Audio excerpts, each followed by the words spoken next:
Before using the tool, read the instruction manual carefully.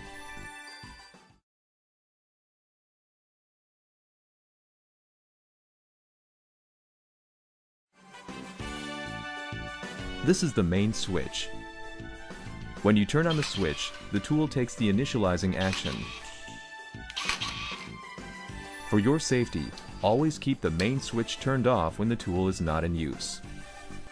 And if the tool is not used for more than 30 minutes, the tool takes the auto power off and is automatically turned off. To use the tool again, turn the main switch off, then turn it on.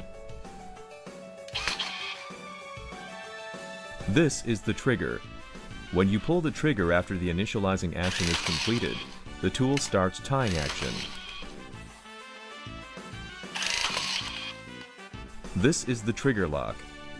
With setting the trigger lock downward like this, the trigger is locked and the tool is prevented from operation. For your safety, always keep the trigger locked when the tool is not in use. Push the trigger lock to the left slightly and then push upward to unlock the trigger.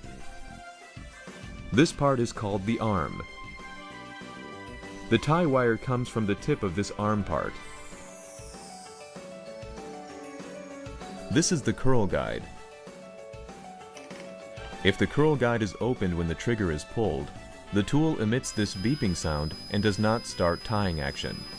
If the tool emits this beeping sound frequently, the rebar size combination you are trying to tie may exceed the design specification range.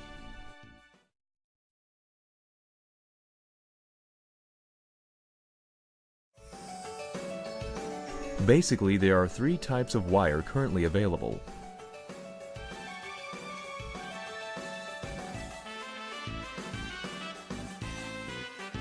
The standard type is TW897A, which is black annealed steel wire, and TW897A PC is polyester coated wire, and this wire is designed for tying epoxy coated rebars.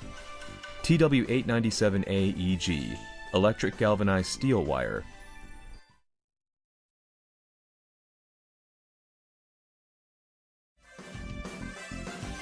Confirm that the main switch is turned off and trigger is locked.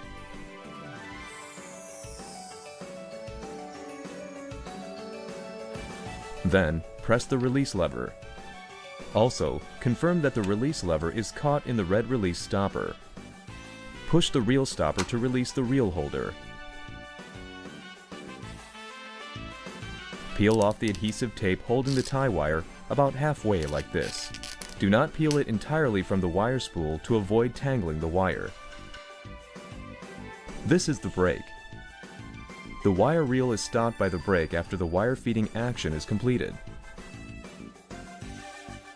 With installing the tie wire, the brake must be in its off position.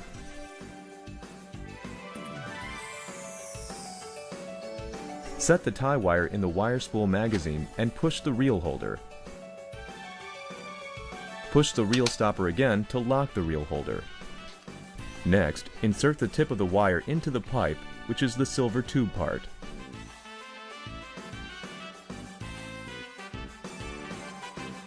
Push the release stopper to engage the feeding gears to hold the tie wire in place.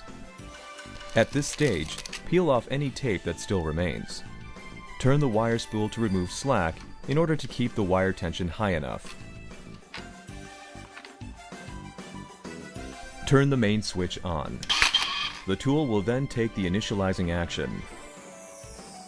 Press the trigger lock to the left slightly and push upwards to unlock the trigger. Now the tool is ready for tying.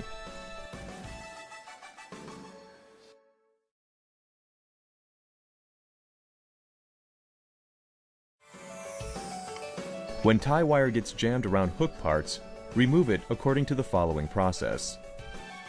Push the release lever to disengage the feeding gears. At this state, pull the trigger. The tool makes these 4 repeating beep sounds. Turn the main switch off, lock the trigger, and then take the battery out.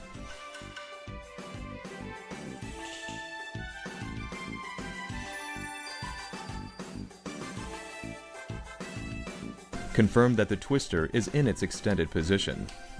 Cut the wire and remove it with pliers.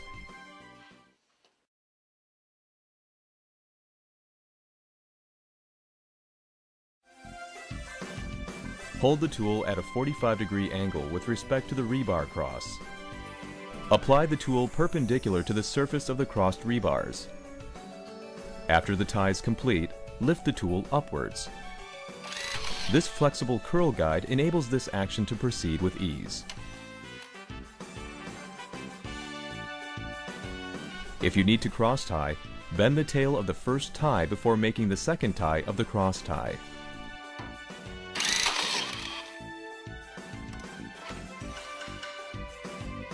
If the wire hits the rebar, the wire goes wrong direction like this. If this happens, be sure to eliminate the wire with pliers before making the tie again.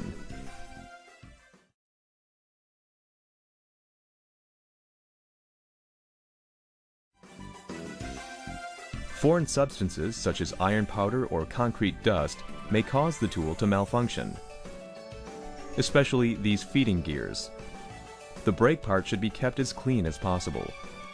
Use an air gun and blow away any foreign substances. If the sensor F or sensor G is covered with dust, the tool may emit this 4 repeating beep sounds and stop tying. This is sensor F. This is sensor G. Wipe the sensors at regular intervals and keep them clean.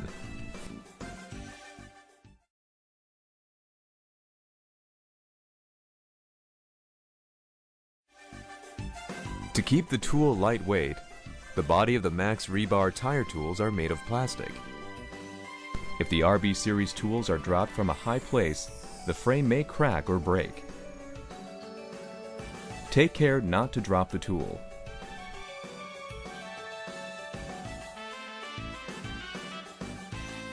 Unlike many other electric power tools, the Max rebar tire tools must be free of any oil.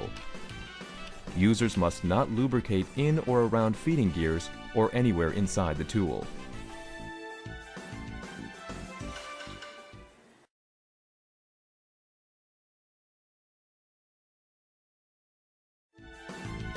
The battery included with the new tool has never been charged.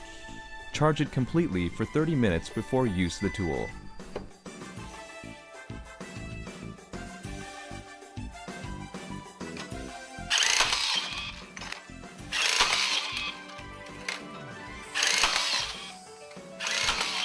We believe the Max rebar tire tools will help you to save time and make your tying work a lot easier.